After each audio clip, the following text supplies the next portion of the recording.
అన్నమాట మీదికెంచి రైతు భరోసా పైసలను రైతుల ఖాతాలేసిందొల్లా సర్కారు. ఇయాల ఆఖరు విడత రైతు భరోసా పైసలను ఖమ్మం జిల్లా చింతకాని మండలం జగన్నాథపురంలో జరిగిన రైతు ఆశీర్వాద సభల సీఎం రేవంత్ అన్న విడుదల చేసిండు. ఆ టెంక ఆడ ఏం మాట్లాడిండు ఏం కథ పురాగార్చుకుందాం పాండ్రుల్లా. ఇయాల పెట్టిన రైతు ఆశీర్వాద సభల 1,44,000 మంది రైతులకు 1,009 కోట్ల రూపాయల రైతు భరోసా నిధులను మంత్రులతో కలిసి సీఎం రేవంత్ అన్న విడుదల చేసిండు. దీంతోని మొత్తం 8,759 కోట్లను రైతుల ఖాతాలో వేసింది ప్రభుత్వం.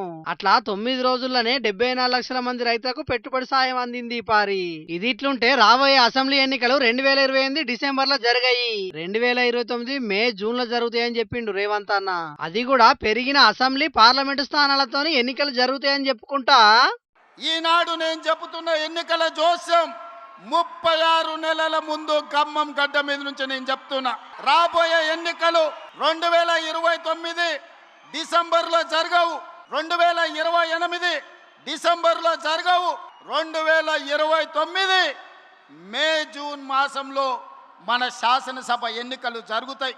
తెలంగాణ రాష్ట్రంలో ఉన్న 17 పార్లమెంట్లు సీట్లు 26 పార్లమెంట్లుగా మారుతాయి. 119 ఉన్న శాసనసభ నియోజకవర్గాలు 182కు పెరుగుతాయి.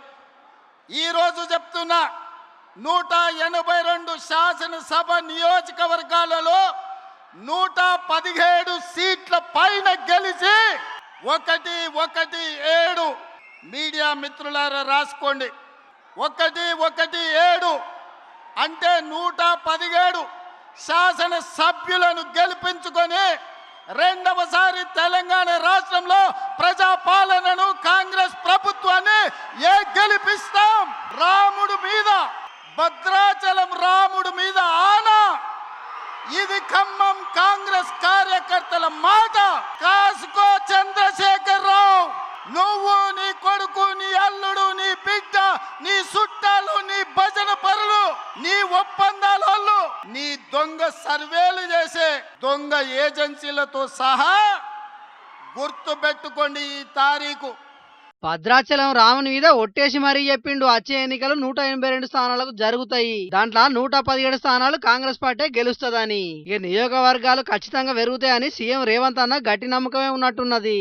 అందుకే అంతా ఖరాఖండిగా చెప్తున్నాడు. మరిగా నిజంగానే అన్ని స్థానాలు పెరుగుతాయా? అట్లనే 2029 జూన్ లోనే లోక్సభకు అసెంబ్లీకి కలిపి ఒకటే పారి ఎన్నికలు పెడతారనే దాని మీద ఇప్పుడే సెంటర్ సర్కారు ఎటువంటి సిగ్నల్ అయితే ఇయ్యలేదు గాని చూడాలి మరి ఏం జరుగుతుంది అనేది రాబోయే రోజుల్లో.